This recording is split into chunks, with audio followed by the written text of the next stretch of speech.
Soda bottle கண்ணாடி பாட்டில வச்சு அடிச்சுக்கிட்டு இருக்காங்க. தூள் பாட்டில உடைச்சு தூள் அடிச்சு ஒரு பெண்மணியோட ஷோல்டர்ல அடிச்சிருக்காங்க. திமுகவுடைய இந்த சதி திட்டத்திற்கு நாங்கள் குரல் கொடுப்போம். காவல்துறை இதை கடுமையாக இப்பொழுதே கண்டிக்கிறோம். இல்ல இதே இடத்துல நாங்க உட்காருவோம், கிளம்ப மாட்டோம். என்ன அராஜகம் நடந்துகிட்டு இருக்கு? கண்ணாடி பாட்டில் வச்சு அடிக்கிறதா ஜனநாயகமா?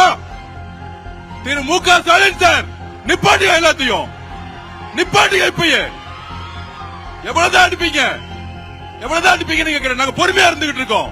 திருப்பி அடிக்க தாங்க மாட்டேங்க சொல்லிட்டேன் நானு. நாங்க பொறுமையா இருந்துகிட்டு இருக்கோம். இன்னைக்கு கண்ணாடி பாட்டில வச்சு எங்களுடைய பெண்கள் மேல அடிக்கிறீங்க. இதுக்கு பதில் சொல்லவில்லை என்றால், இதுக்கு தீர்வில்லை என்றால் நான்